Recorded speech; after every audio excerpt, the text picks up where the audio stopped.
Baribis ini sebetulnya bukan hoax. Oh. Ini Indonesia terutama sekitar Jawa itu pernah mengalami bencana gempa di abad-abad 18, Iya, 16. Itu di kisaran selalu 8,7 skala Richter. Makanya pernah disebut-sebut ada kemungkinan potensi terjadi megatrust di 8,7 magnitude. Kalau seandainya terjadi, sekali lagi jangan sampai terjadi ya. Iya. Kalau ada gempa besar, peralatan di kantor SAR Jakarta itu cuma ada beberapa. Oh. Kan kalau gempa merata, Benar, Pak. bisa setengah kota, Iya. bisa 3 kecamatan gitu kan, Iya. istilahnya begitu. Benar.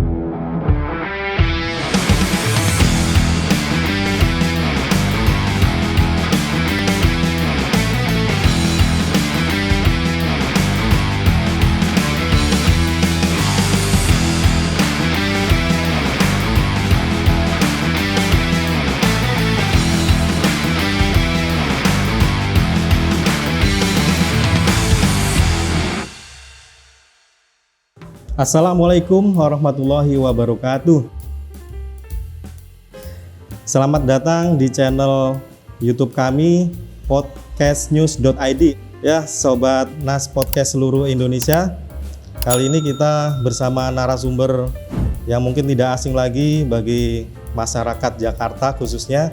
Beliau adalah Bapak Isnawa Aji yang menjabat sebagai Kepala Pelaksana BPBD DKI Jakarta. Ya. BPBD itu apa, Pak? BPBD itu Badan Penanggulangan Bencana Daerah. Nah, itu dia. Mungkin kalau saya agak belibet menyebut BPBD ya, BPBD DKI. Ya. Nah, untuk podcast perdana kali ini kita akan mengusung tema yang agak-agak ya menyeramkan lah. Tentang kebencanaan ya, sesuai dengan narasumber kita yang hadir ini. Ya. Kita akan membahas tentang namanya sesar baribis. Mungkin sebagian sobat-sobat ada yang sudah membaca atau sudah mengetahui sekilas tentang sesar baribis. Dan itu merupakan ancaman yang nyata di DKI Jakarta. Karena pakar-pakar maupun sumber resmi dari BMKG sudah menyatakan hal itu, dan itu apabila terjadi bisa jadi DKI Jakarta, wilayah yang dilewati sesar baribis ini akan menjadi ancaman besar terhadap gempa bumi yang berpusat dari sesar baribis. Nah, saya sebelum lebih jauh ke membahas sesar baribis, saya pengen tahu Pak lebih jauh masalah BPBD itu sendiri Pak ya. Iya. Badan Penanggulangan Bencana Daerah Iya. DKI Jakarta. Iya. Nah, ini kan kalau kita sekilas lihat di televisi begitu Pak ya. Itu ada setelah pasca ada bencana itu ada tenda-tenda gitu ya warna orange gitu ya. Ada tulisannya BPBD. Iya. Ya ini kita pengen tahu Pak, sebenarnya tugas-tugas tupoksi dari tugas pokok dan fungsi BPBD itu sebenarnya apa aja Pak? Iya. Apa cuma nyediain tenda aja gitu? Makasih Mas Dandi. Jadi sahabat Nas Podcast ya. Ini saya terima kasih sekali nih hari ini bisa hadir dalam podcast ini, sekaligus mungkin memberikan semacam sosialisasi lah BPBD itu apa, tugas-tugasnya apa gitu. Ya. Jadi memang dalam institusi pemerintah pusatnya kita mengenal ada namanya BNPB. Ya. Badan Nasional Penanggulangan Bencana, ya kan? betul. Nah, di setiap provinsi, kabupaten, kota ada namanya BPBD. Memang khusus untuk DKI Jakarta kami tidak memiliki BPBD kota seperti Jakarta Selatan, Timur, Barat. Kami hanya punya BPBD di tingkat provinsi, ya kan? Ya. Berbeda dengan misalnya seperti Jawa Barat, mereka tuh punya BPBD Provinsi Jawa Barat, mereka punya BPBD Subang, Oh iya. BPBD Kerawang, ya kan, Bogor, Depok gitu. Nah, kita tidak punya untuk yang wilayah kotanya. Jadi mungkin karena memang otonomi provinsi kan letaknya di provinsi ya, tidak pada level pemerintah tingkat 2 kira-kira gitu. Nah, tugas BPBD memang kami istilahnya mengkoordinir upaya-upaya penanganan kebencanaan di suatu wilayah. Koordinator Pak ya? Koordinator. Ya, Siap. jadi pada saat respon time kejadian bencana pertama itu memang yang biasa yang selalu turun duluan adalah BPBD. Walaupun memang kalau ada kejadian kebakaran pasti damkar dong, ya kan? Iya. Kan Oh, damkar begitu. yang nyemprot lah kira-kira gitu kan, nggak mungkin iya. BPBD yang melakukan pemadaman karena memang Betul. teknisnya damkar. Tetapi pasti tim kami BPBD ada di lapangan. Tugasnya adalah pertama membantu melakukan evakuasi. Evakuasi. Ya kalau ada banjir, ada kebakaran, Iya. ada gempa, longsor, Iya. kita mengevakuasi pertama. Yang kedua, 1x24 jam BPBD ini yang melakukan upaya-upaya penanganan kedaruratan. Daruratan. Misalnya gini Mas, kita menurunkan logistik, Iya. bikinin naruh tenda, Tenda tuh tadi Pak ya? velbet, Iya, gitu kan iya. Mas. Kemudian selimut. Kita punya namanya buffer stock. Jadi makanan-makanan siap saji Oh, yang memang kita bagikan kepada para pengungsi, misalnya pengungsi kepada Pak ya? pengungsi. Iya. Oh, dikasih makan juga Pak Dikasih ya? makan. Nggak cuma tenda, tapi dikasih makan. Iya, tapi memang makanannya lebih kepada makanan-makanan siap saji, biskuit, Oh iya. makanan kaleng gitu-gitu. Nah, Itu khusus pengungsi. khusus pengungsi. Kalau Nah, di luar setelah- pengungsi boleh minta makan nggak tuh? Kalau di luar pengungsi harus kita data dulu, dia bagian dari pengungsi apa enggak. Soalnya dulu pernah rame-rame Pak waktu Betul. kebakaran Pelumpang itu ada Oh, yang iya. minta makan gitu kan. Betul. Jadi memang kalau di Jakarta juga suka unik juga ya. Kalau ada kejadian kebakaran di daerah pemukiman padat, gitu kita suka mencatat ya, ada beberapa yang menarik. Misalnya gini, pengungsinya 40, kok hari kedua hari ketiga jadi nambah 100 ya 120. Nanti Bener. tetangga-tetangganya ikut makan juga. Iya. Sepertinya Bapak ini pengalaman waktu di Tambora Waktu nih di Pak. Tambora. Waktu di Tambora ini sepertinya dulu bencananya nggak jauh dari kebakaran gitu Pak. 43 kali setahun. Luar terjadi biasa. Nah jadi memang gitu BPBD, kami juga punya tim yang namanya Mas, tim kaji cepat. Kaji cepat. Jadi menghitung kerusakan bangunan. Iya. Kemudian kami punya tim trauma healing, Oh, trauma healing ada juga. psikososial. Jadi tim kami itu nanti turun juga kayak kejadian waktu di Pelumpang, waktu di Jatinegara itu ya, kebakaran juga, pernah di Permata Hijau dan lain-lain lah. Terakhir kita di Kedaya Utara belum lama ini. Jadi tim kami itu turun memberikan hiburan pada lansia. Ada pinter pijet juga, dipijetin iya, lansia. iya. Terus anak-anaknya dikasih boneka, Iya. mainan, dikasih makanan kecil dan lain-lain agar mereka sejenak bisa menghilangkan stresnya. Stres ya. Bukan pijet plus bukan Bukan Pak ya? pijat. Ini pijat min-min, bukan Iya, pijat maaf, plus-plus. pemirsa. Ini pijat min-min. Ya kenapa begitu Mas? Oke. Pak Aji, kita kembali kepada tema mungkin ya. Kita tadi sedikit menyinggung tentang sesar baribis gitu ya. Mungkin di luar sana masyarakat ada yang menganggap itu hanya isu ya, sesar baribis itu. Ada juga mungkin yang justru menganggap bahwa ini hoax. Karena memang kejadian-kejadian gempa bumi di DKI Jakarta itu tidak terlalu signifikan begitu Pak ya. Hanya imbas dari pusat gempa yang berasal dari luar Jakarta begitu ya. Ya. Bisa di pusatnya di Pelabuhan Ratu atau yang paling dekat kemarin di Cianjur gitu. Sedangkan di pusat gempa yang dekat-dekat Jakarta itu nggak pernah ada berita seperti itu. Nah ini sebenarnya kalau BPBD DKI sendiri memang mengakomodir data itu Pak, dan itu sebenarnya hoax apa bukan sih Pak? Ya, makasih Mas. Jadi para pendengar ya, bahwa kita menyadari Indonesia ini kan ring of fire ya. Mulai dari Sumatera, bahkan pernah ada pembahasannya sangat seru, kemungkinan megatrust misalnya kayak gitu Iya, kan. megatrust bener. Jadi memang begini, hampir di seluruh negara di dunia itu punya potensi-potensi kebencanaan pasti, karena memang tergantung dari kontur alamnya, tantangannya dan lain-lain. Nah Indonesia ini dikenal di dunia itu sebagai negara dengan laboratorium bencana. Jadi berdasarkan data BNPB ya, kita suka mendengar nih kalau akhir tahun pasti BNPB itu akan merilis Mas kejadian bencana di Indonesia. Tahun 2022 itu Desember mendekati angka 4.000-an kejadian. Oh, 4.000. Jadi sampai dengan bulan April ini aja sudah ada 1.083 kejadian bencana di Indonesia, mulai dari gempa bumi, gunung meletus, ya kan, banjir, kemudian longsor dan lain-lain. Nah, berkaitan dengan tadi sesar Baribis, jadi Baribis itu sebetulnya adalah salah satu daerah di kawasan Kadipaten Majalengka lah kira-kira gitu. Kalau sesar kan memang nama sebutannya ya, semacam lempeng ya, atau sesar. Kita mengenal di Indonesia itu ada 3 zona, sesar Cimandiri, Lembang, dan salah satunya Baribis. Nah, Baribis ini sebetulnya bukan hoax. Ini Indonesia, terutama sekitar Jawa itu pernah mengalami bencana gempa di abad-abad 18, 16, itu di kisaran selalu 8,7 skala Richter. Makanya pernah disebut-sebut ada kemungkinan potensi terjadi megatrust di 8,7 magnitude. Itu yang sejarah itu tadi sumbernya dari Baribis juga. Iya. Jadi gitu. Kita bersyukur ya kemarin banyak para pakar geolog bercerita pada saat kejadian gempa Cianjur misalnya, itu alhamdulillah tidak ikut mendorong pergerakan aktif dari sesar Baribis. Jadi Baribis ini Mas, panjang itu katanya sampai 100 km. Mulai dari Rangkas Bitung, masuk di Kerawang, Subang, Purwakarta, Jakarta. Ada Jakarta di selatan Jakarta atau di sekitar Jakarta Timur, terus memanjang sampai ke Banyuwangi.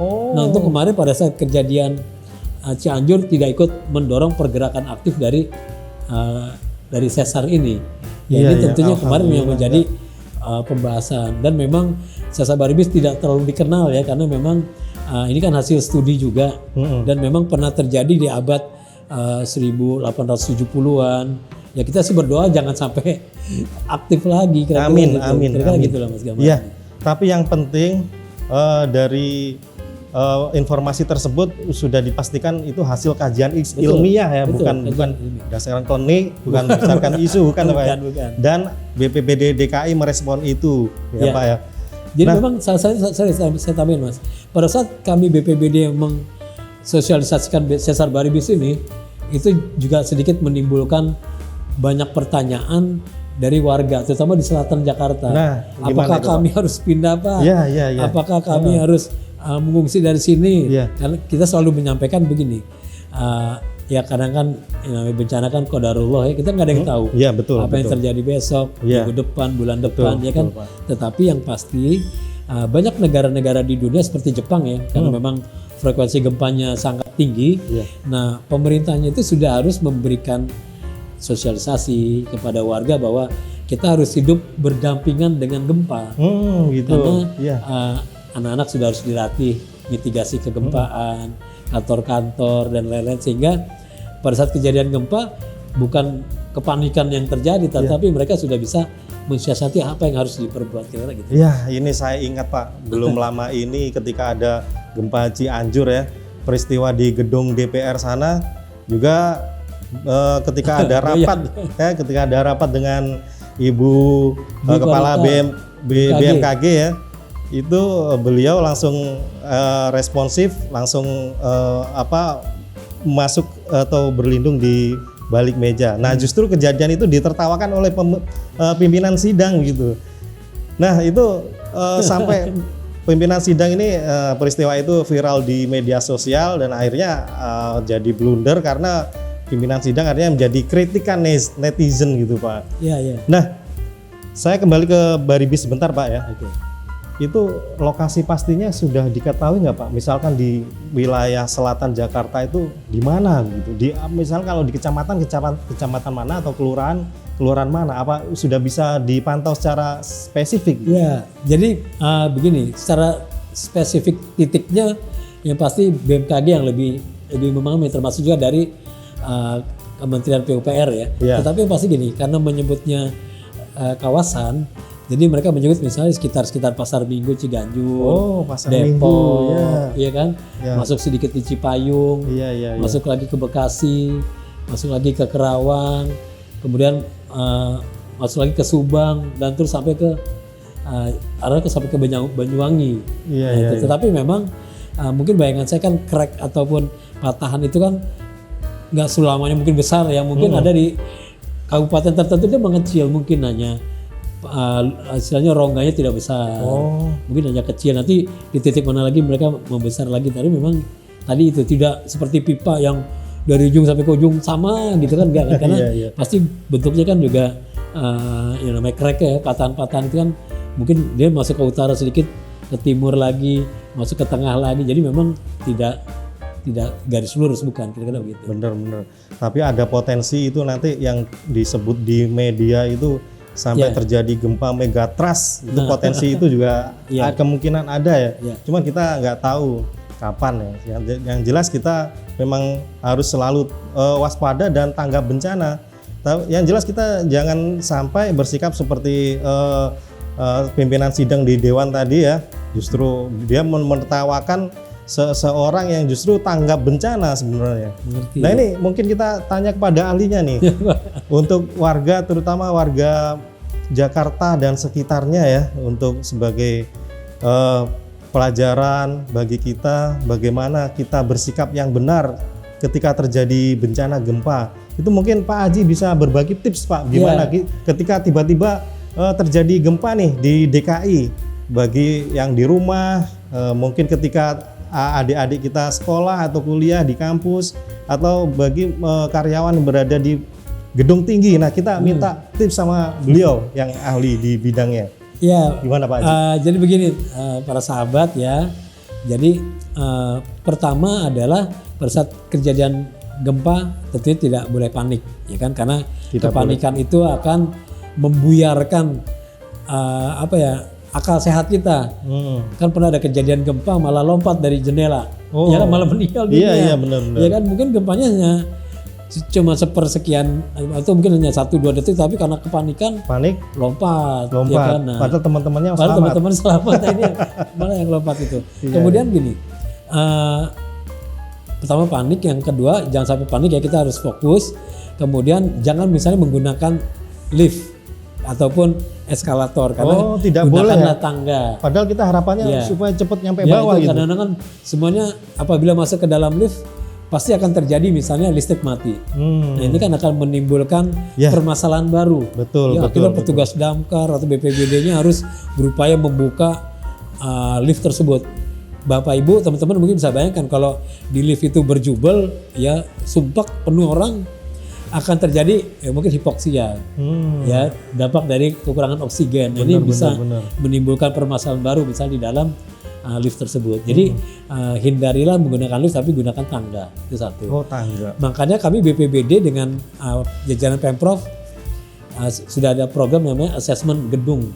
Kita ngecek, masih kadang-kadang ada tangga-tangga darurat di gedung-gedung ini digunakan untuk tempat arsip-arsip. Nah itu dia. Ya kan, digunakan misalnya untuk perawatan gudang-gudang. Padahal itu penting untuk penyelamatan evakuasi bagi penghuni gedung. Nggak boleh diisi barang, Pak. Nggak boleh, itu harus kira-kira kosong ya. Iya. Kemudian pintunya jangan terkunci, ya dong. Nah kemudian yang berikutnya lagi, biasakan di gedung-gedung atau rumah kita tidak menaruh barang-barang di atas lemari. Nah, karena biasanya kalau terjadi guncangan-guncangan, ya kan, lagi lari malah kejatuhan benda-benda, ya kan. Jadi ada satu tuh Ibu Dwi Korita di DPR itu, kita biasanya harus mencari tempat berlindung untuk mengamankan kepala kita. Jadi misalnya kita ngumpet di bawah meja, atau kalau mejanya nggak ada, kursi ini bisa kita balik ya, kita tutup. Yang penting untuk melindungi kepala, seperti kita pakai helm ya. Kalau helm nggak punya, mungkin pakai tas kita. Kita taruh sambil berlutut, ya kan. Atau kalaupun nggak ada sama sekali, ada yang paling itu adalah menyelamatkan kepala kita dengan kondisi seperti ini misalnya. Itu untuk menghindari kejatuhan benda-benda. Tetapi yang penting juga adalah kita tidak merapat ke dinding-dinding yang memang menurut kita sangat rawan. Jadi terkadang kan kita malah nempel di dindingnya, nah dindingnya malah rubuh. Jadi kita biasanya mencari semacam tiang-tiang yang justru bisa menyelamatkan kita, nempel di tiang-tiang tersebut yang memang kokoh, pilar-pilar gitu, untuk mengamankan badan kita dari kejatuhan benda-benda yang ada di atas. Iya, berarti kita masing-masing harus memahami struktur bangunan masing-masing, Pak ya. Nah itu kita harus tahu gambarannya, di mana kalau seandainya terjadi gempa, kita kalau ada meja kita ngumpet di bawah meja. Kemudian kalau perempuan nih di gedung-gedung tinggi, jangan pakai high heels, ya kan. Waduh, hak tinggi nih. Benar. Turun dari tangga malah keseleo jatuh. Ya kan, malah jadi masalah baru lagi. Kemudian ya jangan panik, jangan itu, kita turun, ada titik namanya titik kumpul ya, assembly point gitu, kita kumpul di itu, daerah yang terbuka, jauh dari pohon, jauh dari tiang, karena sekali lagi kita menghindari kejatuhan dari benda-benda tersebut. Iya, berarti intinya setiap penghuni itu harus bisa merencanakan sendiri Iya, Pak ya, upaya penyelamatan dari gedung dari peristiwa gempa bumi itu. Makanya Mas, kan kayak di Jepang itu kan anak-anak sekolah udah diajarkan Nah itu dia Pak. bagaimana ya kan kalau terjadi gempa. Iya. Mereka nggak panik lari beramburan, mereka cukup di bawah meja masing-masing, berlindung dengan tasnya. Karena kan biasanya gempa itu biasanya nggak berlangsung lama, ya 3 detik, 4 detik. Ya. Kayak di Cianjur itu 7 detik tapi kerugian 7 triliun kira-kira gitu. Iya, ya. iya, benar. Itu karena memang banyak bangunan yang semi permanen. Banyak rumah-rumah, mohon maaf nih warga Cianjur yang rumah sederhana cuma bata goyang kan, ada orang di dalamnya kerubuhan gitu. Benar Pak. Kalau misalkan gempa yang sama terjadi di Jakarta dengan kondisi bangunan yang existing seperti ini, kemungkinannya gimana Pak korban? Ya, makasih Mas Dani. Jadi gini, kami BPBD saat ini sudah membentuk tim ya. Sebetulnya kita sudah punya pergub udah lama, cuman akan saya aktifkan kembali. Jadi saya akan mengajak BNPB, saya sudah mengajak BMKG, BRIN, kita ajak juga Jakarta Rescue, kita ajak juga misalnya dari Damkar, Citata, Dinas Citata. Kenapa? Kita akan membentuk tim asesmen gedung. Oh gitu. Kita ada istilahnya SIDU Tagami, sistem gedung tahan gempa bumi. Ya, Ya, gitu. jadi kita tim ini sampai ngecek kondisi strukturnya pakai alat. Apakah di dalamnya strukturnya sudah cukup kuat dan lain-lain misalnya kan. Kemudian nanti ada tim yang sifatnya memantau struktural dan non struktural. Iya. Ya artinya gedungnya bagaimana, pelatihan di internal gedungnya gimana. Jadi BPBD itu salah satu tugasnya adalah mengingatkan manajemen gedung di Jakarta. Mereka tidak mesti harus ada BPBD yang turun. Mereka silakan melakukan training-training, pelatihan-pelatihan, evakuasi, mitigasi terhadap kemungkinan apabila terjadi gempa bumi. Jadi yang dikhawatirkan di Jakarta itu, kami sudah pernah membahas ini ya. Justru dikhawatirkan adalah bangunan 8 lantai ke bawah. Oh gitu. Oh, yang gedung justru tinggi yang tinggi itu umumnya sudah menggunakan teknologi anti gempa. Oh gitu Pak. Dan mereka biasanya sudah punya SLF ya. Oh gitu Sudah ya. ada rekomendasi tim iya, teknis iya, dan iya. lain-lain. Kita yang kalau orang awam ini justru takutnya berada di Iya. gedung yang tinggi gitu. Betul. Nah, Justru makanya kalau kejadian potensinya. yang saya bilang Mas yang di Cianjur itu, mohon maaf yang kejadian banyak kan rumah-rumah Iya. penduduk yang Benar. tidak ada besinya, Iya. ya tulangan-tulangannya rapuh, itu tinggal digoyang-goyang dia kerubuh semua. Benar. Itu yang harus kita waspadai gitu. Iya. Berarti kalau di DKI Jakarta pada dasarnya struktur itu sudah ini Pak, standar atau gimana? 8 lantai ke atas boleh dibilang Yang ya gedung sudah tinggi. memenuhi standar lah kira-kira gitu. Nah ini pemirsa menarik kalau kita cermati kejadian-kejadian gempa yang di Jakarta itu ya, yang yang penghuni gedung-gedung tinggi perasaannya malah lebih panik gitu ya, terasa panik terus di medsos. Padahal sebenarnya justru lebih aman Pak. Lebih aman. Ya menarik Pak. Ini kembali ke tim asesmen tadi Pak, itu sudah dilakukan atau masih koordinasi? Kami sudah melakukan asesmen pertama terhadap komplek Dinas Damkar dan BPBD sendiri. Oh gitu. Ya kita jangan merasa yakin bahwa mentang-mentang BPBD Iya, ya kan? benar, betul. Wah, kita paling aman. Jadi kita udah asesmen gedung yang ada di Zainul Arifin. Habis Lebaran ini kita akan melakukan asesmen misalnya ke gedung Balai Kota. Jadi kita akan menyasar ke gedung-gedung terutama pemerintah dulu. Justru saya kepingin nanti tim ini bisa kita cloning banyak tim. Jadi jangan hanya 2 tim, ya kan banyak gedung yang harus kita pantau. Nanti kita akan ada dengan BNPB, BRIN dan lain-lain melakukan pemantauan terhadap gedung-gedung ini.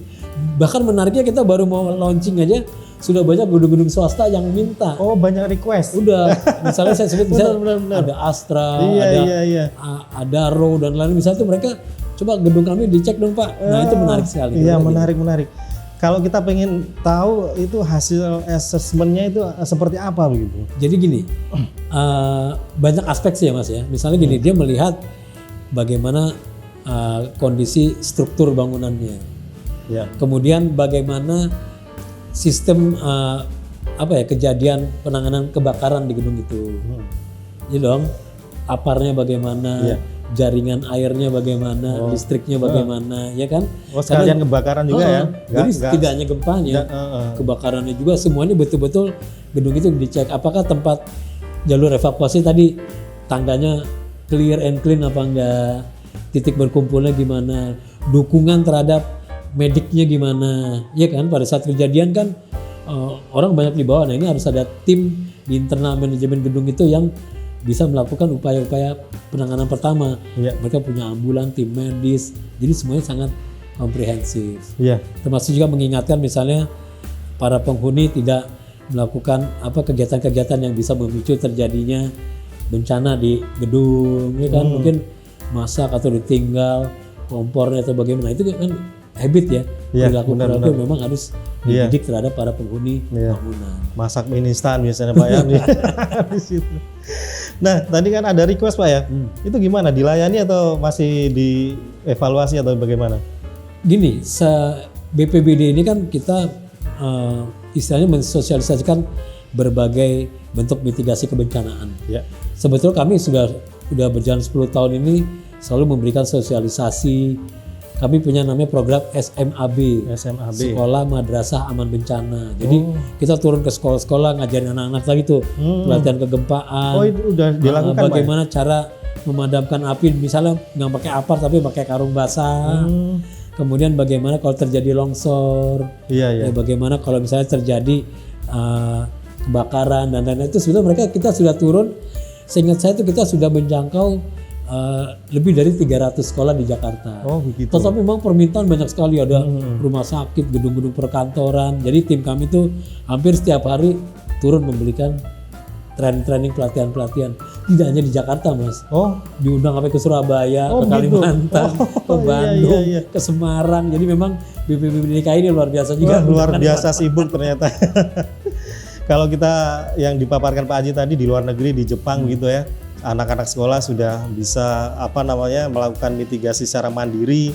Itu mereka memang semacam kurikulum atau bagaimana di internal mereka, sekolah mereka itu? Sepertinya karena tadi Jepang boleh dibilang negeri yang sering gempa gitu kan. Jadi pendidikan masalah kebencanaan juga sudah menjadi bagian integral dari pendidikan sekolah. Begitu. Jadi mereka sudah sangat terbiasa melakukan hal-hal itu. Kita ngelihat misalnya pada saat saya pernah pada saat kejadian gempa saya lagi di Jepang juga. Jadi pada saat di mobil goyang itu mobil semua pada berhenti semua. Jadi memang sudah menjadi kesadaran kalau kita mungkin jangan-jangan kita nggak ada yang tahu ada gempa kan. Kita jalan aja mobil gitu. Kalau mereka tuh berhenti karena misalnya antisipasi sambil memperhatikan gedung-gedung di sekitarnya. Apabila mereka belok terjadi runtuhan kan. Jadi mereka justru nalurinya mencari daerah-daerah terbuka pada saat terjadinya gempa, dan radio di Jepang itu secara nasional mengumumkan terjadi gempa. Jadi seluruh radio relay berhenti semua, sedang ada terjadi gempa di kota ini. Jadi kira-kira gitu. Memang tidak se-Jepang. Jadi kalau lagi di kota Kobe atau di Gifu, nah stasiun radio di kota itu mengumumkan terjadi gempa di saat ini. Jadi semua berhenti, semua aktivitas berhenti dulu gitu. Jadi kira gitu. Di kita mungkin belum, radionya masih jalan, kan aktivitas masih berjalan pada terjadi gempa. Gitu. Tapi arah ke sana kayaknya ada Pak ya, dan diinisiasi sama BPBD DKI ke sekolah-sekolah gitu. Tinggal menunggu menjadi agenda rutin gitu Pak ya. Karena ancamannya memang nyata dengan kajian adanya sesar baribis begitu, itu bukan hoak, dan itu benar-benar lokasinya dekat dengan Jakarta di bagian selatan. Entah kapan ya kita sebagai manusia Pak harus ikhtiar gitu ya, bagian dari ikhtiar untuk memitigasi terhadap bencana. Nggak ada salahnya kita mencontoh dari negara lain yang sudah upaya mitigasinya bagus seperti Jepang gitu ya, kita adopsi. Tapi di Jepang memang ada institusi seperti BPBD gitu Pak ya? Ada. BNPB ada ya? Kami pernah mengadakan diskusi walaupun melalui itu ya Zoom misalnya ya. Kayak kemarin kami dengan TMG ya, Tokyo Metropolitan Government, mereka nanya-nanya bagaimana kalau BPBD melakukan hal itu. Tapi memang yang menarik begini, saya kedatangan juga ada dari perwakilan Jepang dan Thailand datang ke BPBD juga kita.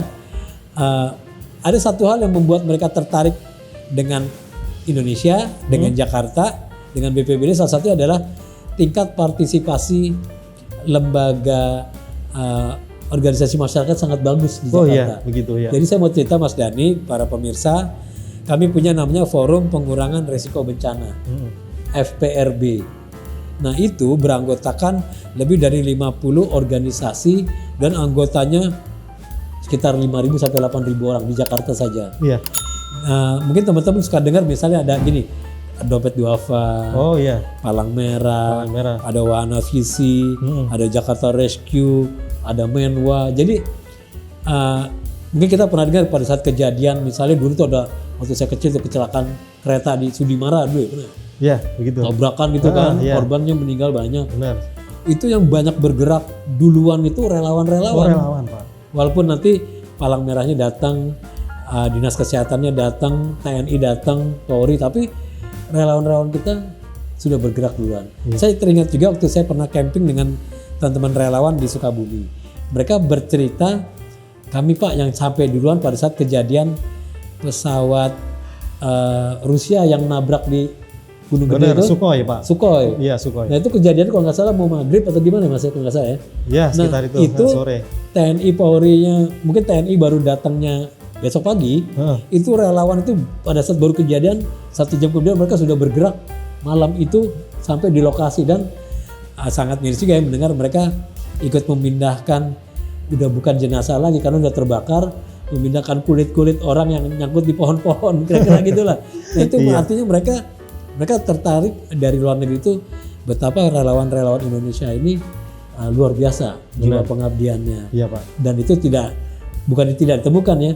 Sedikit sekali partisipasi di Jepang atau di Thailand karena kalau mereka kan mungkin mengharap ada sedikit salary kata dari pemerintah digaji atau gimana, tapi kalau di Indonesia nih kadang mereka udah hidup sendiri bergerak untuk membantu sesama. Ini menarik sekali. Iya, menarik sekali, Pak.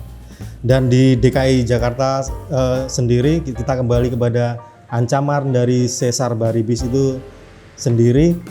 Nah ini apabila ya kita berharap memang enggak terjadi ini, tapi apabila nanti suatu saat benar-benar terjadi Pak, ini apakah BPBD DKI sudah membuat skenario perencanaan untuk penanggulangan akibat sesar baribis ini Pak? Ya, jadi gini Mas, BPBD DKI kami itu sudah punya skenario. Ya kan, ada 7 skenario. Itu bisa dipaparkan mungkin Pak? Ya, misalnya gini, sebetulnya tidak hanya terkait dengan gempa, kami terhadap masalah banjir, longsor dan lain-lain. Misalnya, ya 7 skenario ini memang lebih kepada misalnya kejadian baik tsunami maupun banjir. Skenario pertama apabila terjadi hujan di hulu, misalnya nih, banjir ya, di Bogor hujan besar. 6-12 jam atau 7 jam kita sudah bisa memetakan daerah-daerah mana yang akan tergenang di Jakarta Selatan dan Jakarta Timur. Iya, Jakarta Selatan. Daerah Timur. Rawajati, Pengadegan, Kebon Baru, Condet. Itu kita sudah harus melakukan mitigasi warganya untuk pindah ke tempat pengungsian. Itu skenario 1 misalnya. Iya. Ada lagi namanya skenario 2. Skenario 2 itu apabila terjadi hujan besar di hulu di Bogor, lebat lama berjam-jam, ditambah lagi di atas kota Jakarta hujan lebat juga. Nah daerahnya itu yang akan terkena genangan banjir itu kita sudah memetakan. Ada 13 sungai yang mungkin akan terdampak terhadap kelurahan-kelurahan RT RW yang akan tergenang. Kita sudah bisa memprediksi akan ada berapa jumlah KK dan pengungsian, berapa logistik yang akan kita turunkan. Kita udah punya itu. Skenario ketiga itu misalnya berkaitan apabila di Bogornya hujan lebat, di Jakartanya hujan lebat, di utara ada rob Mas. Waduh. Pesisir utara. Bener, nah ini dikepung air semua terkepung lah satu Jakarta. Iya. Nah ini apa yang harus dilakukan? Nah Kalau sampai 7 itu bisa dibarengin ada gempa, Waduh, ya lebih kan, ada longsor di kompleks. mana-mana, nah kira-kira Iya. gitu kan. Nah, BPBD kami punya TRC, tim reaksi cepat BPBD. Mereka sudah kami tugaskan memetakan 267 kelurahan se-Jakarta. Jadi teman-teman TRC ini sudah punya data di kelurahan ini ada berapa titik pengungsian, walaupun mungkin nanti nggak kepake ya. Doa kita kan supaya nggak kepake, Mas. Iya, benar-benar. Di RW 1 ada masjid mana, Oh iya. ada sekolah mana, gedung mana yang bisa, berapa banyak pengungsi yang bisa ditampung. Benar-benar. Nah itu sudah kita buat prediksi-prediksinya, ada data-datanya. TRC kami juga sudah bisa membuat analisis spesifik di setiap kelurahan Jakarta itu potensi bencananya apa aja. Apakah di daerah Pademangan, Tambora, kemudian Cilincing dan lain misalnya itu rawan kebakaran. Itu ada di RW-RW mana aja. Di selatan, di timur yang rawan-rawan banjir ada di RW-RW mana saja. Jadi teman-teman kami ini sudah punya gambarannya dan kami sudah punya big datanya di BPBD bahwa kita sudah mempunyai antisipasi mitigasi bencana. Dan yang menarik gini Mas, Iya. saat ini BPBD sedang membuat form isian. Ini kami sebar ke seluruh gedung se-Jakarta. Gedung, Pak. Ya, Bitly Mas. Sasarannya gedung ya. Jadi gini, saya ingin merubah konsep, jangan kalau ada bencana yang ditelepon BPBD terus, Dinas Damkar terus, Dinas Sosial. Iya. Memang itu tugas kami. Iya, itu harus Kami nelpon pasti akan siapa, support. Pak? Nelpon Tapi maksud saya mantan. gini, TRC kami pernah mendata misalnya satu kelurahan, kok di kelurahan perahu karetnya cuma 2. Sedangkan jumlah penduduk di satu kelurahan itu 20.000 di Jakarta. Bagaimana mungkin 2 perahu karet mengevakuasi 20.000 atau misalnya hanya 5.000? Kan nggak itu. mungkin. Iya, gimana itu, Nah Pak? jadi saya minta Pak Lurah, RT, RW, kami juga namanya punya Pentahelix ya, mengajak dunia usaha, teman-teman media membantu, Iya. kalangan pemerintah dan lain-lain, kalangan perguruan tinggi. Benar. Misalnya Mas Dhani lurah nih, Iya. misalnya Nah, misalnya. lurah di Tebet Timur misalnya. Mas Dhani sebagai lurah kan suka anjang sana dong silaturahim Benar.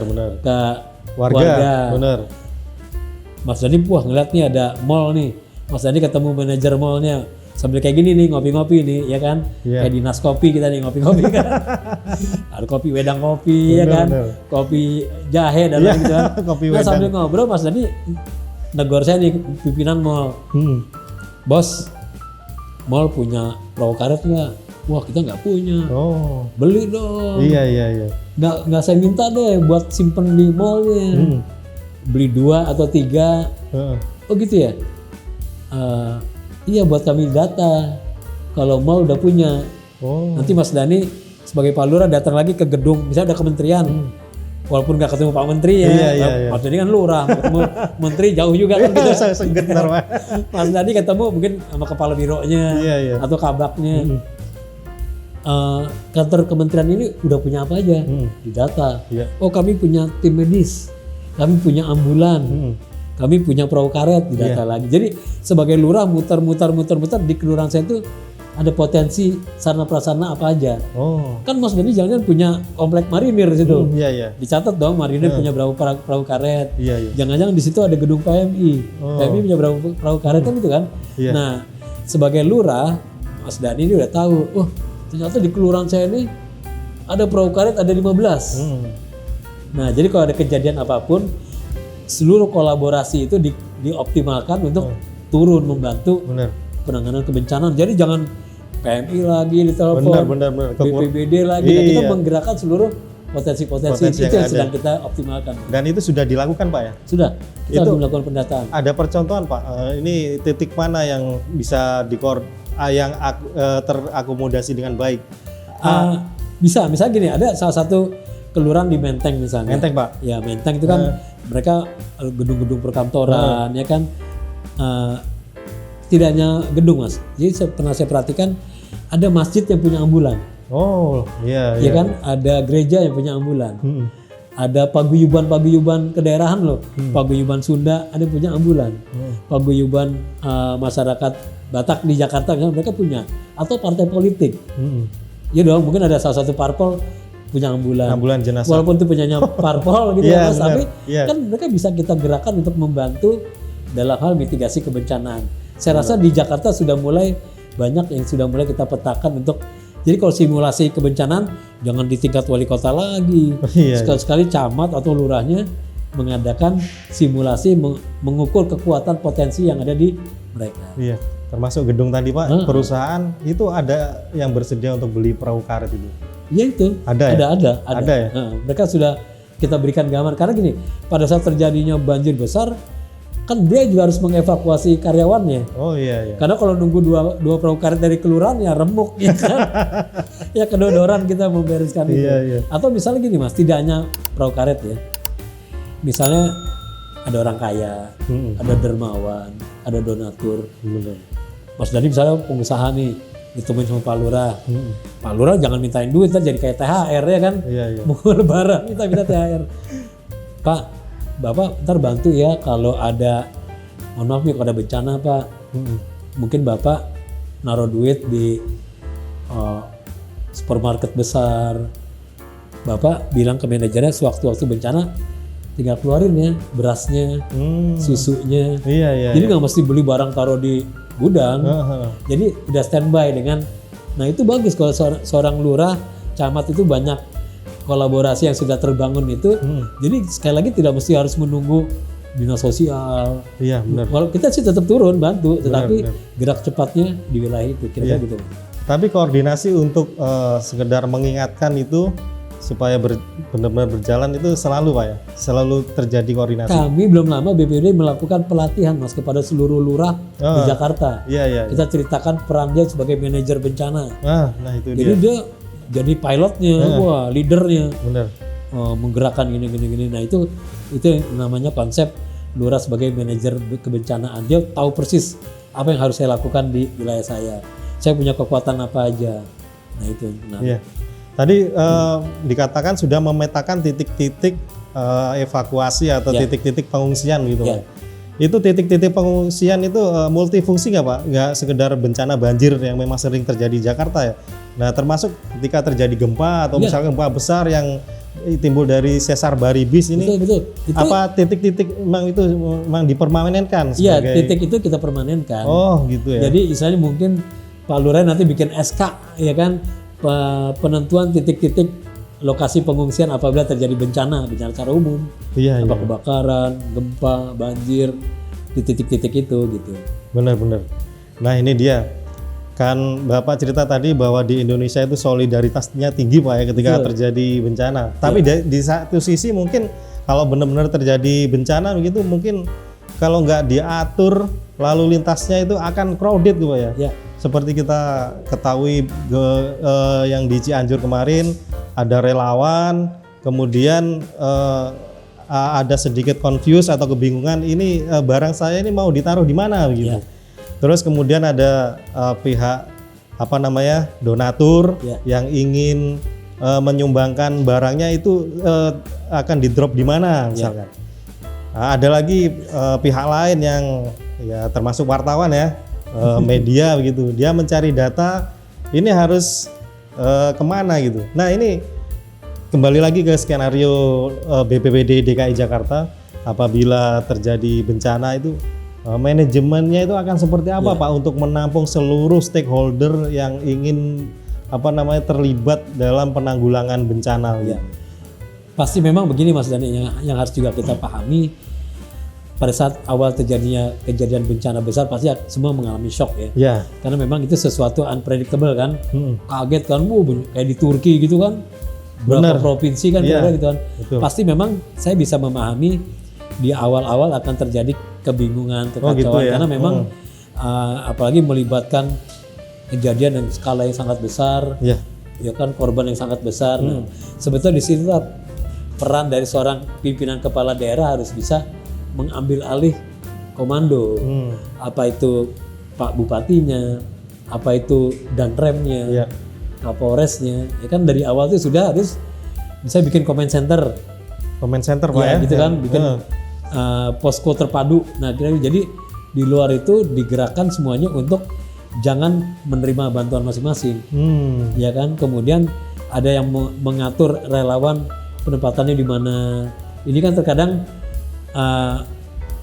tidak hanya di daerah, kadang di Jakarta mohon maaf ada kejadian kebakaran, ya kan, yang relawannya datang lebih banyak daripada yang lokasi kebakaran sendiri. Iya. Nah akhirnya terjadi penumpukan relawan, tenda-tenda yang berantakan. Nah ini kan harusnya kan semua bisa diatur ya. Nah itulah mungkin setidaknya dalam 2 hari pasca bencana sudah harus bisa dibenahi. Mungkin kalau di hari pertama mungkin masih kacau kredit Pak ya. Kredit ya. Di hari kedua atau hari ketiga itu sudah harus ada seorang leader yang tampil, apa tuh Pak Bupatinya dan remnya atau Pak Kapolresnya langsung dengan unsur Forkopimdanya segera membuat posko terpadu. Jadi udah mulai diarahkan media berhubungan misalnya dengan Kadiskominfo, nah gitu kan. Kemudian untuk penanganan evakuasinya Kepala BPBD, kemudian untuk penanganan makanan dan logistik Kepala Dinas Sosial. Nah itu jadi sudah mulai diarahkan. Kalau perlu nomor kontaknya langsung dikasih tahu biar terarah. Ini kan kalau kemarin kan ada kejadian gempa di suatu daerah, warganya karena pakai medsos, kami udah 5 hari belum dapat bantuan, kami ada di ini. Nah ini yang terkadang luput kira-kira gitu. Nah ini dia Pak. Tadi disebutkan apa comment center apa tadi Pak? Iya ada poskonya. Sentra posko. Iya, comment centernya yang langsung mengatur pengaturan di sini tanggung jawabnya Pak Camat ini. Iya. Sesuai dengan camatnya gitu. Jadi Pak Camatnya, Pak Kapolseknya, Pak Danramilnya langsung jadi Tritunggal kira-kira gitu. Jadi muspikanya yang menangani itu di situ. Iya. Ya gitu. Ini kalau konteksnya DKI Pak, kita kembalikan ke DKI. Apabila terjadi bencana secara regional di DKI, tingkat regional gitu Pak ya, bisa secara teknis Pak, ini comment centernya nanti direncanakan di mana? Ya. Apakah di kantor BPBD sendiri atau di tempat lain sudah ditentukan? Nah gini, ya itu yang memang menjadi PR ya. Iya.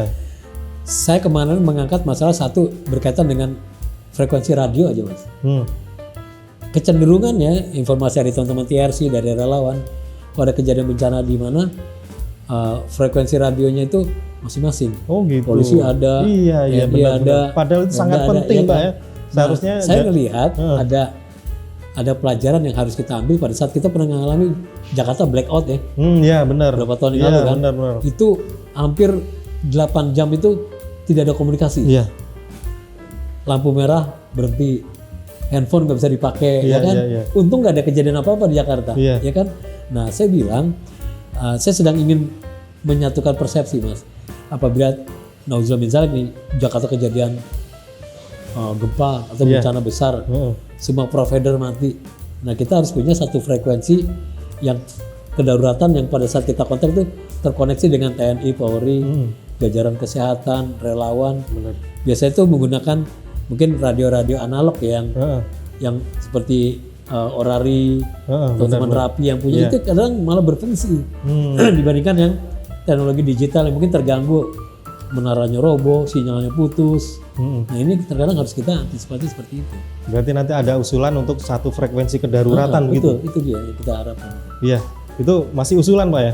Nggak, akan kita sebetulnya Bang sudah punya Mas. Sudah gitu? Punya, tetapi masih dengan jalur masing-masing. Oh begitu. Nah, kita ingin tetap mereka pakai jalur masing-masing dalam kondisi normal, tapi kalau kondisi nggak normal mungkin kita harus punya satu comment center lah, channel kedaruratan yang tolong PMI bergerak ke sini, tolong Basarnas berangkat ke sini, tolong Kodam ke sini. Nah, itu.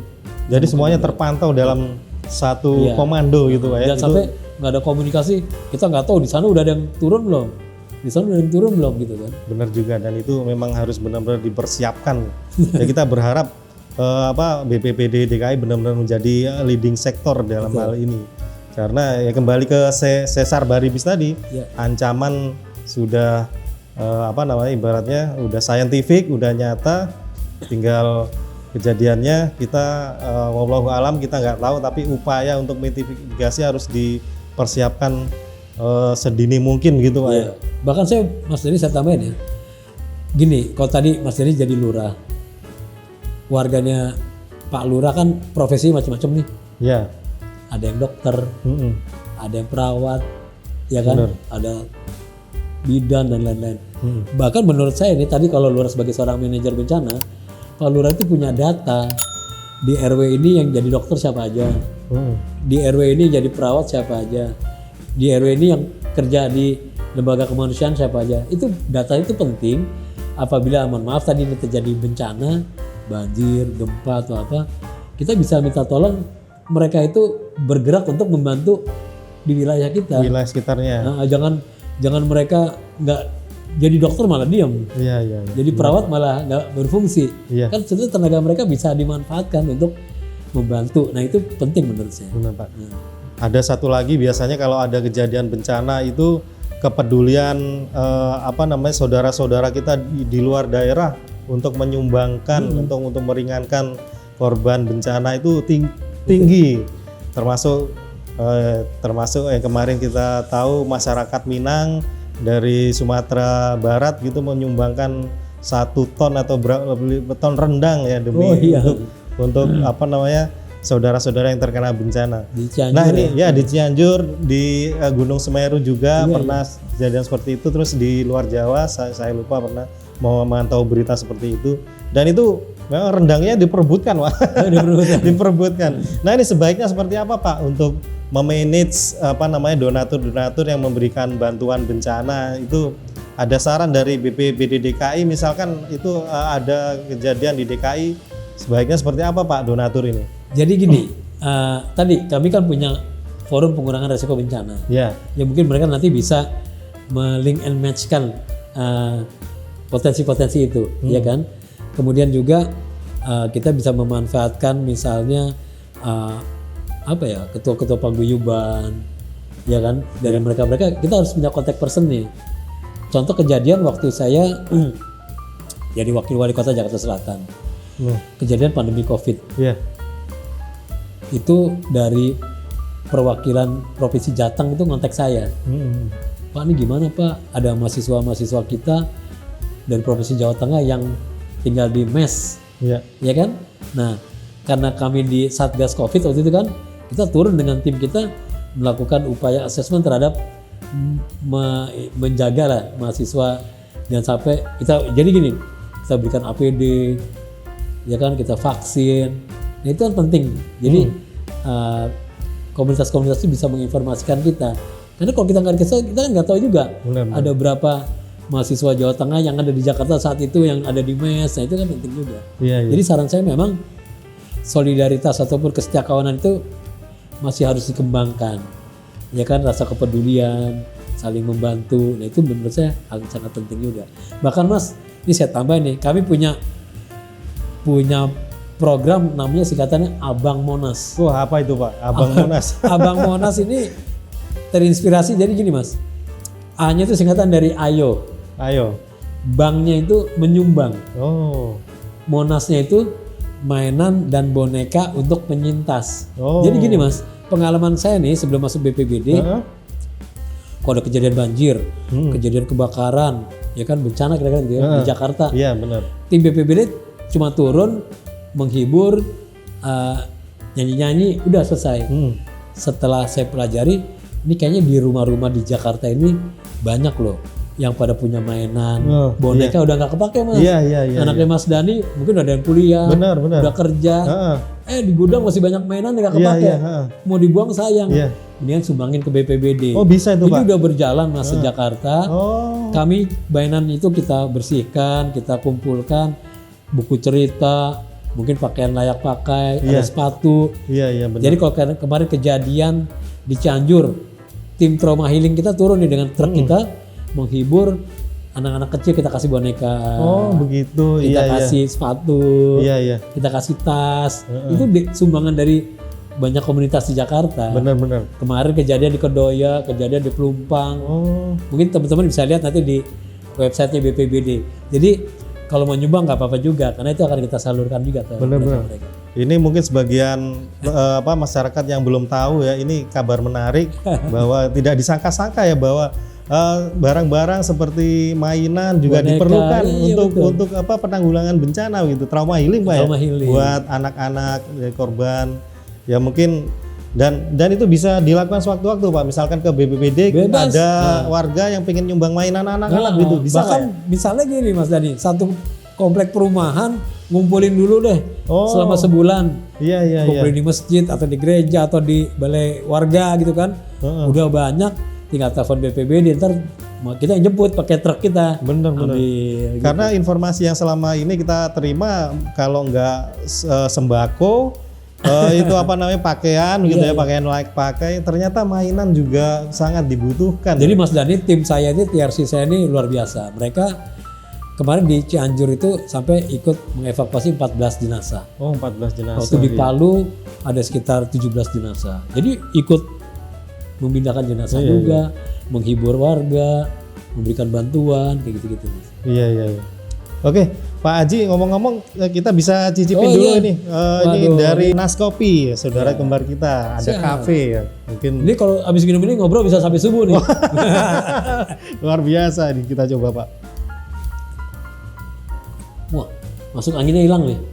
Soalnya ada itunya apa? Jahenya. Alhamdulillah. Jadi kalau ada yang mau pesan Nas Kopi gimana? Sementara bisa datang ke tempat kami Pak Haji, mungkin oke. di Pegadungan. Di Pegadungan Kalideres, bagi warga yang sekitar sini bisa mampir di Nas Kopi gitu ya. Jadi di lantai bawahnya itu Nas Kopi, kafe. Kalau mau podcast, mengangkat tema-tema menarik, Lantai 3. ke lantai 3 begitu. Kita ngomong-ngomong tadi masalah tentang banyak hal, perencanaan tentang apa namanya, perencanaan mitigasi bencana di DKI. Nah, ini ngomong-ngomong secara perencanaan. Nah, dari sisi teknis ini kita pengen tahu Pak, BPBD DKI itu secara teknis memiliki dukungan peralatan seperti apa, logistis yang dimiliki seperti apa aja, dan kemampuannya seperti apa? Ya. Seperti apa Pak BPBD DKI? Jadi gini Mas Dhani, dalam setiap penanganan kebencanaan tentunya kan kita terintegrasi dengan berbagai dinas ya. Ya. Kita bukan organisasi sendiri yang super body bisa nyelesain sendiri, nggak bisa. Oh iya. Jadi misalnya dalam kejadian banjir, kebakaran, bencana itu pasti kami ada dibantu Dinas Damkar, Gulkarmat, ada Satpol PP, ada Dinas Kesehatan misalnya, ada Dinas Bina Marga, ada Dinas Sosial, kira-kira gitu kan. Jadi kita bergabung dengan berbagai dinas teknis di DKI Jakarta. Ya. Tentunya berkaitan dengan peralatan, kami juga didukung oleh mereka. BPBD kan nggak mungkin punya alat berat, gitu kan? Gitu, ya, yang benar. punya Dinas SDA atau Dinas Lingkungan Hidup.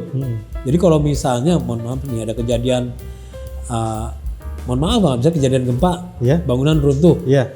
ya BPBD nggak punya peralatannya, peralatan alat berat. Benar, Nah kita bisa tolong Dinas LH ataupun PU melakukan menggerakkan dengan alat-alat mereka, ya kan? BPBD memang punya peralatan tapi lebih kepada kendaraan, perahu karet, itu kan dilihat jenis bencananya. Tenda-tenda Nah kemudian memang betul, saya pada saat rapat dengan DPRD DKI Jakarta, ya. saya mengingatkan tentang pembelajaran kejadian gempa Cianjur dan Turki. Iya. Saya di DKI juga ada namanya Kantor SAR Jakarta. Kalau di nasional kan Basarnas. Iya. Kalau di Jakarta dia namanya Kantor SAR Jakarta. Saya pernah ninjau ke kantornya. Mereka juga punya peralatan-peralatan rescue dan lain-lain. Tetapi yang menjadi perhatian saya adalah kalau seandainya terjadi, sekali lagi jangan sampai terjadi ya. Iya. Kalau ada gempa besar, peralatan di Kantor SAR Jakarta itu cuma ada beberapa. Oh, Kan kalau gempa merata, benar Pak. bisa setengah kota, Iya. bisa 3 kecamatan gitu kan, Iya. istilahnya begitu. Benar. Kayak kejadian Cianjur kan 7 detik kerugian 7 triliun, kira-kira gitu kan. Iya. Korban meninggal banyak. Nah, Iya. saya mengusulkan saya pernah bicara dengan Pak PJ Gub, Pak Heru, Iya. waktu satu mobil dengan beliau. Saya pernah bicara dengan DPRD. Jakarta nih kalau perlu punya peralatan yang canggih. Iya. Jadi kalau ada runtuhan gedung, kita bisa mendeteksi misalnya apakah orang itu masih hidup apa enggak di bawah runtuhan itu, ya kan? Ada namanya teknologi misalnya sensor dengan thermal. Jadi teknologinya udah ada. Udah ada. Jadi nggak ya? mesti pakai anjing pelacak, Oh, gitu kan? iya, manual. Ya anjingnya boleh juga, tapi kalau anjingnya lagi Benar. flu gimana? Iya. Ya kan gitu kan? Benar. Jadi dia pakai alat sensor Iya, benar yang sekali bisa Pak. tembus ketebalan beton berapa, dia bisa alat thermal itu. Nah kita kepengen, memang mungkin harganya mahal, tetapi kan menyelamatkan warga kota lebih mahal. Iya, dan itu DKI Jakarta loh seharusnya Ya, itu menjadi dia. iya Jadi, benar. saya mengusulkan itu. Saya tidak mempermasalahkan apakah itu nanti dimasukkan ke anggaran BPBD atau Dinas Damkar. Bagi saya nggak masalah. Yang Yang penting adalah punya alat itu. punya alat itu. Iya. Dan kalaupun tidak terpakai di Jakarta, kita bisa membantu di tempat-tempat yang lain. Saya pernah berangkat ke Pasaman, Sumatera Barat. Saya mimpin 17 truk ke sana. Iya. Tim kami pernah berangkat ke Lumajang, Mm-mm. pernah berangkat ke Jogja, pernah berangkat ke Lombok. Ya bayangan saya tim kami itu nanti bisa dengan peralatan itu bisa membantu kejadian seperti kayak di Cianjur, Oh. menolong warga korban reruntuhan gedung. Jadi bagi saya penting kita punya peralatan-peralatan seperti itu gitu. Itu yang punya peralatan itu contohnya di mana, Pak? Kita sebenarnya punya kantor SAR Jakarta, tetapi kan namanya teknologi update terus Berkembang, Mas, iya, berkembang iya, kan. benar. Kayaknya itu udah agak ketinggalan di 5 tahun terakhir, Oh, ya kan. iya. Saya pernah lihat ada contoh-contoh peralatan itu rescue itu bahkan ada yang peralatannya digunakan dalam satu truk khusus. Oh. Jadi kalau ada kejadian satu truk itu berangkat, Iya, benar praktis Pak, semuanya ya. tinggal Iya. dikeluarin semua. Iya, Nah itu iya. menarik juga. Itu DKI belum punya seperti belum, itu.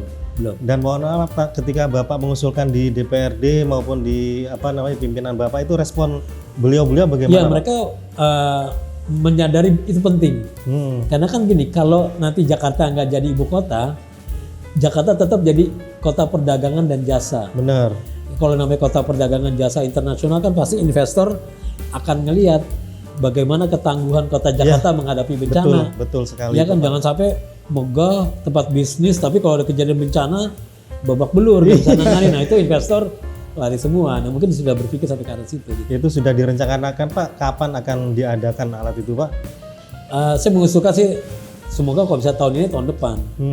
Ya kan, jadi kita harus punya peralatan-peralatan tidak hanya termalnya Mas. Misalnya alat ngebor betonnya, kan nggak mungkin pakai gondam ya kan? Iya. Gitu kan? Kelamaan. Setelah tahu di balik reruntuhan itu ada orang, di titik itu aja yang tinggal dibor. Saya lihat banyak tim rescue internasional itu kerjanya sangat efektif. Iya. Mereka kan berkejaran dengan waktu kan Benar, untuk menyelamatkan orang. Iya. Jadi di titik itu ada orang, di situ yang dibor, Iya. tinggal diambil orangnya. Benar. Jadi nggak mesti pakai alat berat diangkat-angkat semua aja, itu malah keruntuhan orang-orang Iya, benar, yang itu. benar, Peralatan-peralatan itu yang harus kita punya. Iya benar sekali. Dan kalau boleh kita tahu Pak ya, ini kan namanya bencana, kita tidak tahu yang akan terjadi dan skalanya akan sampai seberapa gitu. Betul. Nah ini BPBD DKI Pak, yang kedudukannya di ibu kota saat ini, tentunya kalau secara umum gitu akan melebihi provinsi-provinsi atau daerah lain. Ini apakah secara dukungan anggaran itu misalkan bisa mengcover seluruh kebutuhan mitigasi di wilayah gitu Pak? Kita pengen kan masyarakat tidak tahu ya Pak. Apakah hanya skala kecil atau bisa mengcover skala besar gitu? Itu bagaimana? Jadi menarik ini Mas Dani, kemarin waktu rakor NAS penanggulangan bencana sekitar bulan akhir Februari. Itu Pak Presiden Pak Jokowi dalam 7 arahannya salah satunya menekankan kepada pemerintah daerah agar mengoptimalkan kesiapan dana penanggulangan bencana. Nah itu penting sekali Pak. Artinya Bapak Presiden pun merasakan bahwa anggaran Pemda untuk penanganan kebencanaan sangat kecil. Ini dia. Ya kan? Anggaran kami di BPBD DKI 86 miliar. Itu sudah ranking paling terakhir dari seluruh SKPD di Jakarta. Waduh. Ya kan? Iya. Kalau saya ketemu teman-teman BPBD daerah yang berkunjung ke DKI, mereka satu kabupaten anggaran cuma 3 miliar. Ada yang cuma 2 miliar, ada yang 7 miliar. Padahal di daerah bencananya tinggi. Iya. Resikonya tinggi. Nah itu kenapa Pak Presiden juga mengingatkan supaya anggaran penanggulangan bencana itu dioptimalkan. Ya kan? Nah memang begini, banyak persepsi yang masih belum sama. Ada yang menganggap kan nggak ada bencana. Iya makanya. Cukup anggarannya segitu. Kan sekali lagi kita juga qadarullah nggak tahu Mas bencana apa yang akan terjadi. Bener. Ya Dan kan? ini yang sudah dikaji Pak, yang Baribis ini kita kan contoh gini Mas. potensi megatrust Pak ya. itu potensi bencana besar, berarti harus ada kesiapan di DKI sendiri. Kita ambil Dari contoh sisi kejadian anggaran. itu Mas Dani. Iya, iya. Pada saat dunia mengalami pandemi COVID yang global. Iya. Seluruh dunia terkaget-kaget kan, karena Benar. memang tidak ada anggaran khusus untuk pandemi. Iya. Yang terjadi kan termasuk negara kita, seluruh anggaran pembangunan di stop. Heeh. Semua fokus di penanganan pandemi. Iya. Ya kan? Iya. Kita mengalami 2 tahun anggaran pusat dan daerah betul-betul difokuskan untuk pandemi. Iya. Yang mungkin akan terjadi seperti itu apabila misalnya nih terjadi bencana besar, akhirnya pemerintah harus mengambil dana cadangan. Nah, untuk melakukan upaya-upaya mitigasi kebencanaan. Iya. Ini saya dengar juga kalau skala nasional BNPB Pak ya, itu misalkan anggaran untuk kebencanaan tahun berjalan itu tidak habis begitu. Yang saya dengar itu tidak menjadi silpa Pak ya, tapi bisa ditabung untuk selanjutnya. Nah ini apakah regulasi yang sama, prosedur yang sama itu berlaku di BPBD DKI begitu Pak? Enggak, kalau di DKI nggak bisa. Oh diambil lagi begitu? Kita kan memang ada namanya target kinerja. Dan anggaran BPBD DKI kan tidak untuk bencana aja Mas. Kami ada pelatihan-pelatihan tadi, sosialisasi, kegiatan-kegiatan kolaborasi, kerjasama, mengirimkan bantuan dan lain-lain. Saya ambil contoh begini, misalnya untuk buffer stock ya misalnya, ada peraturan kepala BNPB itu ada rumusnya untuk suatu kota buffer stocknya itu 1/sekian dari jumlah penduduk, ya kan? Kalau kita berdasarkan angka ideal misalnya buffer stock BPBD DKI itu harus bisa di anggaran antara 100 sampai 200 miliar, ya kan? Kalau kejadian bencana kita bisa memberikan makanan kepada pengungsi itu dalam hitungan setahun. Tapi dengan anggaran yang ada sekarang, mungkin kalau kejadian bencana besar, saya cuma bisa kasih makan 2 hari. 2 hari. Ya kan contoh gitu kan. Padahal nggak mungkin Pak ya, dalam praktek. Tapi juga memang serba salah Mas. Kalau kita anggarkan buffer stock 50 miliar, ternyata nggak ada bencananya nggak kecil. Malah terjadi, nah ini memang debatable ya. Dikasih anggaran gede nggak ada bencana, malah lebih. Tapi dikasih anggaran kecil ternyata ada bencana besar. Nah ini akhirnya memang pemerintah harus siap dengan namanya dana-dana taktis yang sewaktu-waktu bisa dipakai untuk melakukan hal itu. Tapi kalau kita pikir secara akal sehat Pak ya, itu sangat penting karena ini penanganan bencana yang tidak terprediksi dan kita tidak akan tahu skalanya seperti apa. Yang penting dari sisi dana ini seharusnya memang sangat mendukung gitu kan Pak ya. Kalau memang tidak bisa digunakan tahun ini, seharusnya bisa ditabung untuk tahun-tahun berikutnya, dan ini anggaran memang seharusnya terus berkembang sebagai dukungan untuk mitigasi bencana. Idealnya seperti itu Pak ya. Makanya gini Mas Dani, saya tuh kalau ketemu kalak-kalak BPBD kabupaten, kota atau provinsi yang main ke BPBD DKI, atau kalau saya ketemu dengan DPRD atau Pemda-Pemda daerah, saya suka menitipkan pesan, Pak kalau bisa BPBD-nya dioptimalkan anggarannya. Kadang-kadang mereka datang ke saya nanya, punya truk second nggak BPBD yang bisa disumbangkan ke daerah, punya tenda yang nggak dipakai nggak, punya velvet yang nggak kepake nggak. Kadang saya banyak menerima surat-surat dari daerah yang minta dukungan sarana prasarana dari BPBD DKI. Benar. Nah sedangkan kami kan nggak bisa banyak memberikan ke semua daerah karena kami bukan pemerintah pusat kan. Benar, ada batasannya juga. Ya mungkin sudah saatnya Pemda-Pemda itu juga tadi pesan Pak Presiden, mungkin alokasi anggarannya ditambah agar mereka punya personil, punya kendaraan, punya logistik yang kira mendekati kewajaran lah agar mereka bisa melakukan penanganan kebencanaan di daerah. Begitu juga politisi-politisi DKI Pak ya harus memiliki political will untuk kebencanaan seperti itu Pak ya, karena itu memang sangat penting. Tapi bagi saya sih Mas Dani gini, semua relatif ya masalah anggaran ya. Yang penting dukungan dari tadi pentahelix. Mungkin anggaran nggak gede nggak apa-apa, tapi pada saat ada kejadian bencana dinas kesehatan support dengan anggaran besar, dinas sosialnya support, ya kan, damkarnya support dengan anggarannya mereka, atau ada kalangan dunia usahanya support, ya kayak gitu bantu-bantu aman nggak apa-apa. Tapi jangan sampai udah anggarannya kecil, dinas-dinasnya kecil-kecil juga, swastanya nggak bisa bantu, wah itu kesian, kira-kira gitu. Wah menarik sekali ya pemirsa kita tema kita hari ini, dan apa yang diberikan Pak Isnawa Aji semoga membawa manfaat untuk kita semua, dan semoga apa yang kita omongkan kali ini bisa dicatat sebagai amal ibadah kita semua. Amin. Meskipun di DKI Jakarta ada ancaman sesar, ya kita mudah-mudahan agar ancaman itu jangan terjadi, Pak ya. Iya, amin. Tapi kita ambil Siap. petik pelajaran, karena itu memang data, fakta, dan kajian ilmiah. Kita harus tetap waspada, begitu. Waspada, dan upaya-upaya mitigasi memang harus optimal khususnya di DKI Jakarta. Begitu, Pak ya. Satu lagi Mas, saya mau nambahin Mas. Boleh silakan, Pak. Pemirsa podcast, kami BPBD sudah punya namanya Ruang Literasi Kebencanaan. Ini yang pertama di Indonesia. Ruang literasi ya. Ya, jadi ruang literasi bisa dilihat di websitenya BPBD DKI. Itu tempat pelatihan Mas untuk publik Jakarta. Publik Jakarta. Dan ini yang pertama di Indonesia menggunakan teknologi virtual reality atau metaverse. Jadi pakai Google. Oh, metaverse, luar biasa. Pakai Google.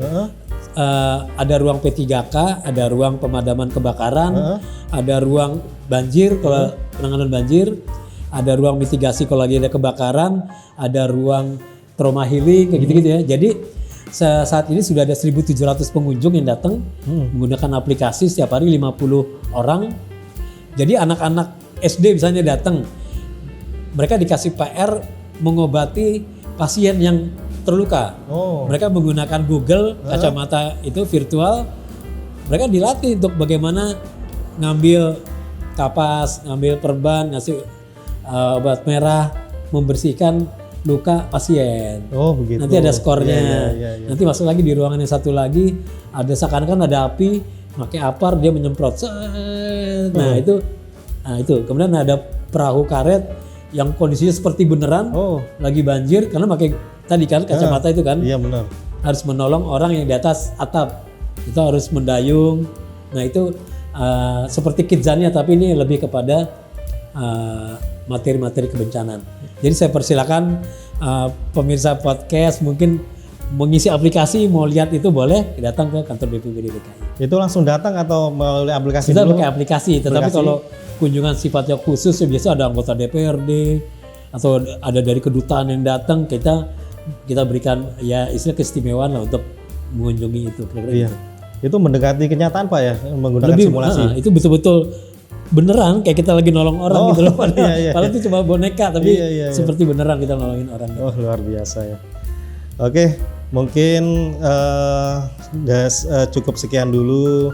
Nanti kita akan insya Allah akan bersama Bapak Isnawa Aji kembali untuk membahas tema-tema terkait mitigasi bencana yang lain di kesempatan yang lain. Terima kasih Pak Aji atas kesediaannya hadir sebagai narasumber kali ini, dan untuk seluruh pemirsa NAS Podcast kita akhir sampai di sini. Wassalamualaikum warahmatullahi wabarakatuh. Waalaikumsalam. Terima kasih.